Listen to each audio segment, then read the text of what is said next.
The following report concerns an unidentified individual repeatedly observed inside national parks throughout the United States.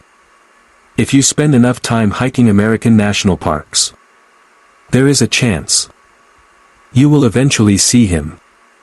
Witnesses describe him almost identically. A middle-aged father. Baseball cap. Khaki shorts. Plain hiking t-shirt. Trail shoes. Reusable water bottle. Nothing about him appears unusual. The unusual part is that nobody ever remembers him arriving. People simply realize that he has already been there. Walking between two hikers. Sitting beside the campfire. Helping hold a tent. Eating lunch. Looking over a trail map. As though he has always belonged to the group. Almost every witness reports noticing the same thing moments beforehand. The smell of burned hair. Then, someone eventually asks the same question. Who is he? No witness has ever received an answer. The earliest documented report was filed in Yellowstone National Park during July 1983. A married couple reported hiking along a narrow section of trail overlooking a canyon. The husband walked several meters ahead. His wife followed behind. The husband later stated, "There wasn't enough room for anyone to get between us. Then I smelled something burning. Hair. That's exactly what it smelled like. When I looked back, there was a man walking between us. I didn't see him arrive. I remember wondering why I'd only just noticed him." The wife gave a separate interview. He looked like somebody's dad. Nothing about him seemed strange.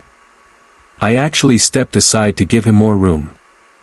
Neither witness remembered exchanging names. Neither remembered making space for him. Yet both distinctly remembered adjusting their pace. Because he was walking between them. The husband eventually asked, "Sir, are you hiking with us?" The man continued walking. Without looking up. Without answering. The wife reached toward his shoulder. She immediately withdrew her hand. Medical records documented superficial burns across 2 fingertips. She later described the sensation. It wasn't painful at first.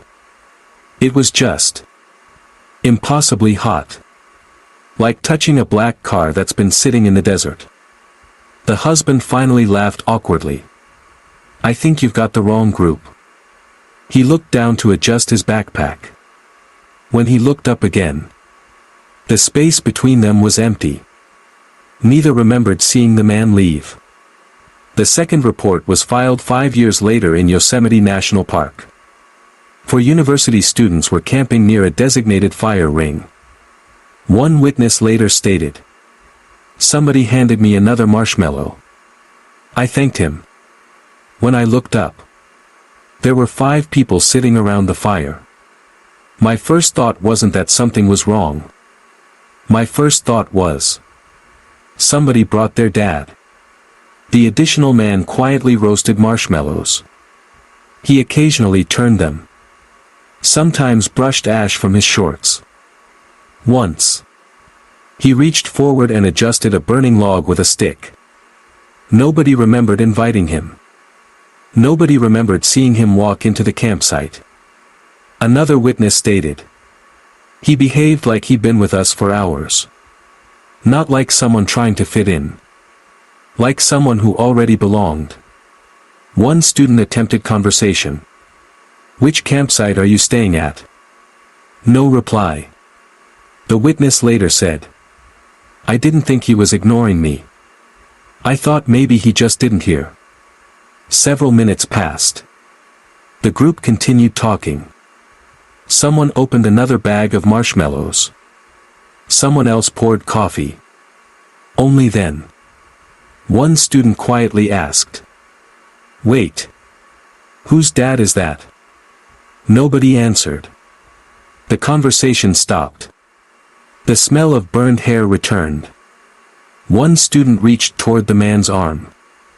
The heat hit me before I touched him. It felt like standing too close to the campfire. His fingers barely brushed the fabric of the man's sleeve. He jerked his hand back immediately. It wasn't the shirt. The heat was coming from him. The group sat in complete silence.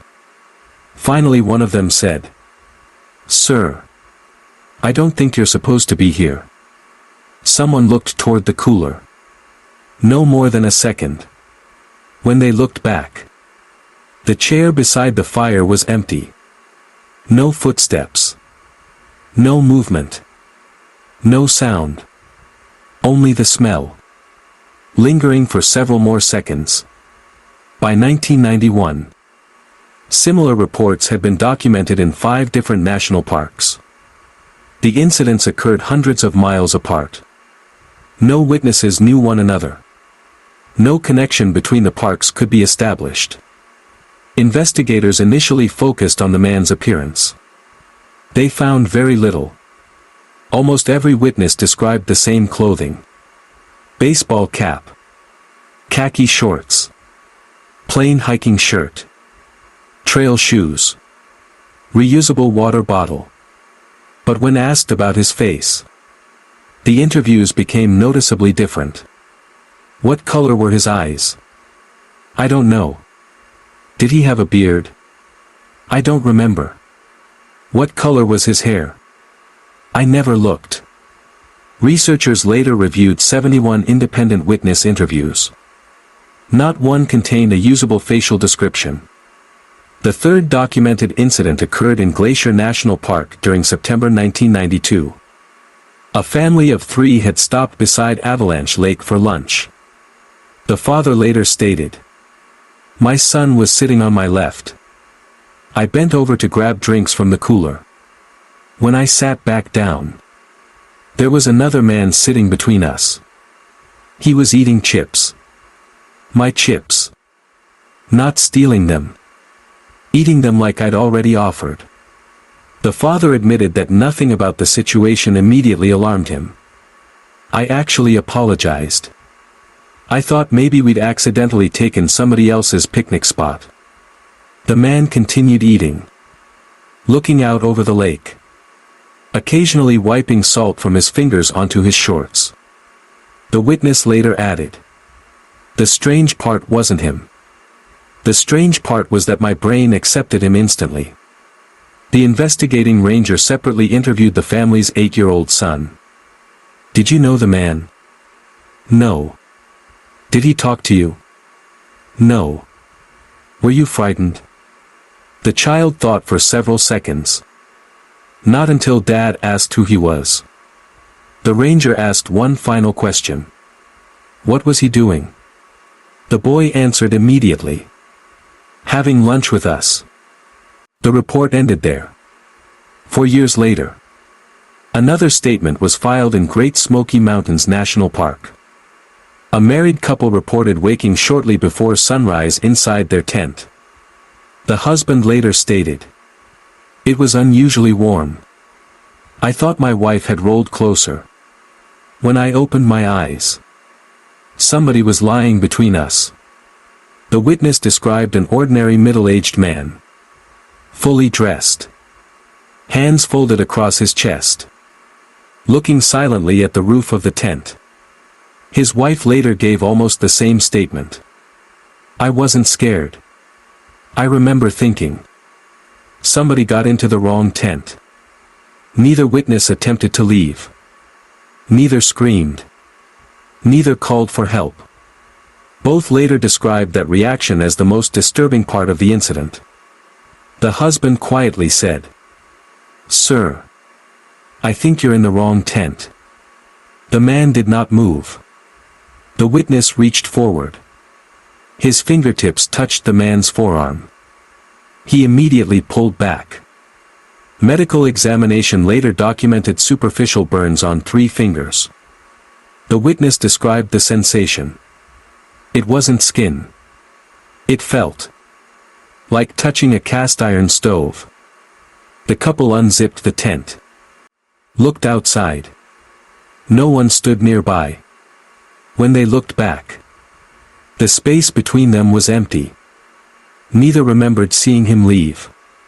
By 2003, 49 reports had been archived. Investigators eventually stopped comparing locations, or dates, or weather conditions. Instead, they compared behavior. Every witness described the same sequence. First, the smell. Then, the realization that the man was already there. Then, several completely ordinary minutes. Conversation continued. Lunch continued. The hike continued. Coffee was poured. Maps were unfolded. Children kept playing. Only afterward, someone finally asked, "Who is he?" That question appeared in 46 separate witness statements. Almost word for word. The National Park Service requested an independent psychological review. The report proposed that the unidentified man was being unconsciously perceived as a familiar member of each group. No explanation was offered for why unrelated witnesses described the same appearance, the same heat, the same smell, or why no witness could remember seeing him arrive. The final report was filed in Olympic National Park during August 2004. 6 hikers stopped at an overlook shortly before sunset. One witness later stated, "We took a group photo. I remember moving over because somebody needed room." Investigators asked, "Who?" The witness remained silent. Nearly 20 seconds passed before he answered, "I don't know. I only remember making space." The original photograph was never recovered. The camera's memory card became unreadable before investigators obtained it. The final note attached to the archive contained only 4 sentences. Every witness describes the same man. Every witness remembers the same smell. Every witness believes he belonged with them. Until someone asks who he is. No individual matching the descriptions has ever been identified. No arrest has ever been made. No missing person has ever been connected to the reports. The National Park Service closed the investigation in 2005. The stated reason was brief. Insufficient evidence to establish the existence of the reported individual. Case status, closed.